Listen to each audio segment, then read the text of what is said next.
Hi everyone, welcome back to another painting demo. Today it has been a pretty grey day here today, so I fancy doing something with a bit of colour on it.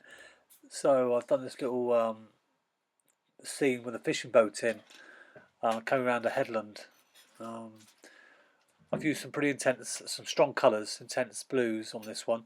Started off with the sky using cerulean blue with a number 1 inch flat brush.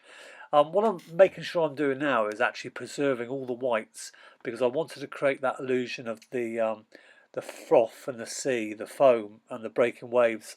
So instead of having to add white later on, I've decided I want to preserve the white of the paper.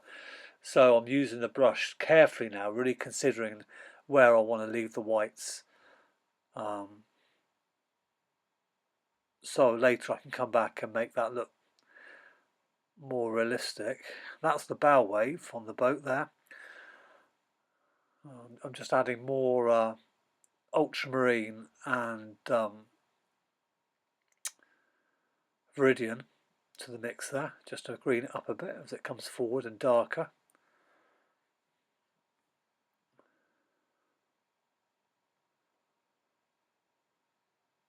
Carefully painting around the boat here. Such a simple, this is a great watercolour for beginners, this is. It's such a simple one. But it teaches you some really useful techniques. You just got to plan your painting. I was talking to some people on the forum about it the other day, and they were talking about whites, and I said, yeah, the most important thing to do is plan your painting before you start, so you know exactly where the whites are going to be. So now, while that wash is still wet, I'm just dropping in some darker mixes of ultramarine, viridian with a touch of crimson, just to add extra interest to the sea. That kind of brings it to life a bit. Okay, now it's time to paint the boat, and I'm just using a little bit of cadmium red with a touch of raw sienna in there, just to dull it down a little bit, so it's not quite as bright as it would be if I used the cadmium red on its own. And just using it's about number 6, number 5, little sable brush with a fine point. It's quite straightforward. This is basically just filling in the hull of the boat, the shape of the boat.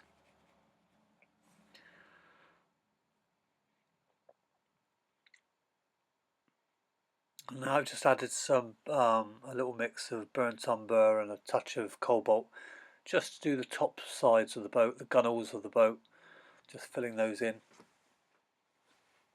While the paint's still wet, because then the actual paint can just merge slightly into the red, which makes it look more convincing than if you've got hard lines. And this is all the fishing gear at the back, gantry, and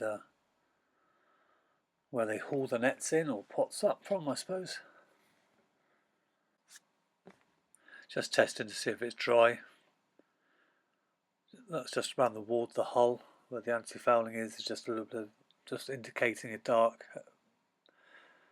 there to just show where it is.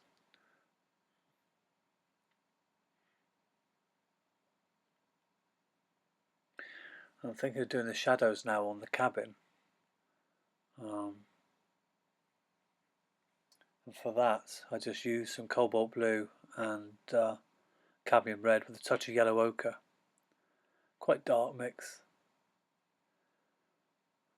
You always got to remember when you're actually painting with your watercolours, your colours are going to dry 50% lighter than they are when you first put the colour on. So that's one of those things, a problem that you don't have like with any other medium, because obviously oil paints remain the same colour. They dull down a bit, but essentially they remain the same colour. But watercolours are going to dry about 50% lighter. So remembering to make your colours a little bit darker than you probably need, it's not a bad thing to do.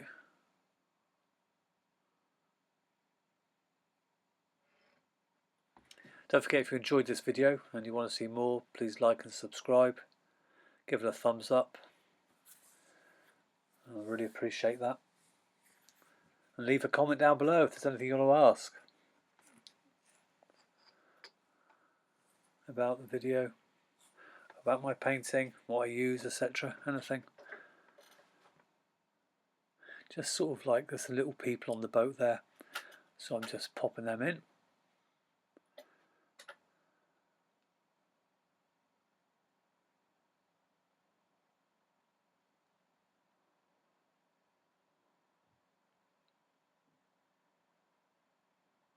I have a new camera set up now on my desk, so I hope it's a slightly more improved angle for you. It is a directly overhead camera. I invested in a little setup which would improve the quality of the videos by having the camera directly above me, opposed to on a tripod and on a slight slant, which made it look as if it was running away from me. Okay, now we're just doing the little rocky headland, and for that I'm just using some burnt sienna, a little bit of cobalt blue, just to shift it to a cooler colour, so it's not all brown. You know, if you just paint them all brown, it's going to look boring and monotonous. So in places I just put a little bit of cobalt blue, which just greys it out slightly, brings it down a bit.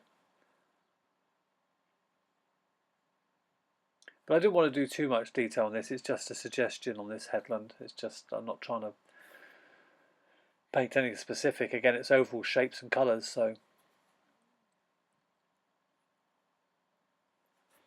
fun little painting to do. I recommend anybody who's starting out or anybody who wants to paint some. It's a good little exercise to do. Get a bit of practice painting. Creating movement in the sea is a good thing to be able to learn to do. Having the feeling of the sea moving. So for the grass on the headland, I just used a little bit of cadmium yellow, I think. Yes, cadmium yellow, and a little bit of cobalt blue. And varied the mix as I was going along.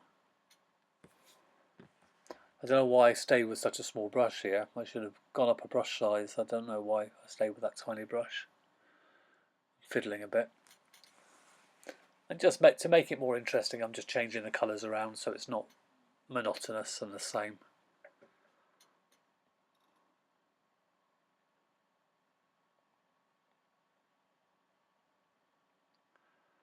And just as the rocks hit the waterline, just putting those in.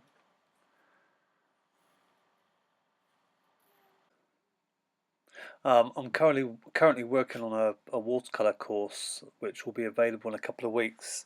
It's a beginners to intermediate lesson where it's a very detailed course in about 12 different modules, and it is a seascape.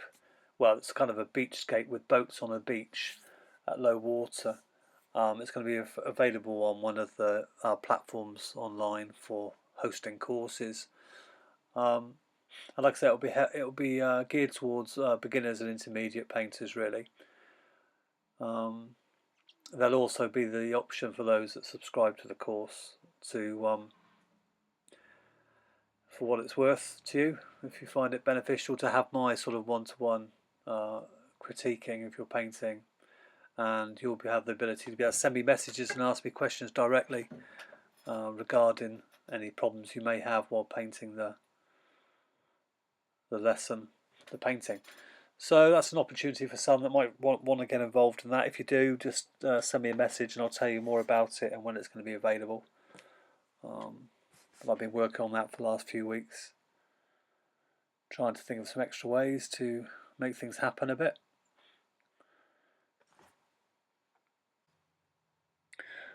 This will be the first time that I've made a direct charge for anything that I've actually painted or lessons I've given on the internet since starting near on sort of 10 years ago, with my first video on YouTube, which has now had, which I look back on actually, and I do smile.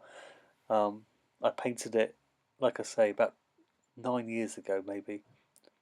About 9 years ago, 2008.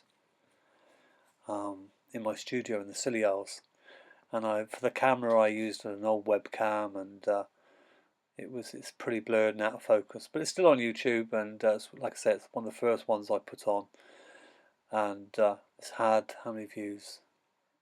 It's had about a million and a quarter views since it's been on there, which I know is not many views over 9 years compared to many people on YouTube, but nevertheless it's significant to me, and you know, people still leave me comments on there occasionally and say they like it. So, but like I say, it's the first thing I've made a charge for since this course I'm building now, making now.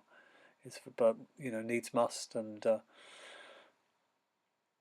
it's probably going to be the start of a few things like that. But my website itself will remain completely free to members, and all the videos that I've made so far will be completely free. But I will offer something extra in the depth of tuition, where people can have the option to do a more specific course, or a more in-depth course with me, and get direct benefit of perhaps having interaction with me as well, to ask questions about what they're doing if they're finding it difficult. So that's an option for some people. Okay, I'm finishing off the painting now, and just putting in the last darks in the water. You can try and make it look a bit more interesting, really. I've used a relatively, well, not a limited palette on here. I'm surprised actually when I counted how many colours I used. I was surprised how many I actually had used to paint this watercolour. I'll go through them with you. I think it's about 9 or 10 colours, but it was cerulean blue, ultramarine, viridian, crimson, cad red, raw sienna. I think I used a touch of yellow ochre at one point. Cadmium yellow, quinadrone purple, and burnt umber. So it was quite a few colours, which I was surprised about, really. I'd be interested to try this palette with exactly the same painting with a limited palette of just say 3 colours, and then compare to see what the difference would be. Obviously, it's not going to be as bright and as cheerful and as varied, but it'd be interesting to see. So I might do that. And just sort of finish off all the little details now. Okay, I'm just going to put a little mount around it now to see what it looks like with the mount, tidy it up a bit. But thanks for watching, and I hope you enjoyed the video. I hope it was some help for those who might want to paint some sea. Leave any messages below, and I'll see you at the next video. So thanks for watching, and thanks for all your comments. Bye for now.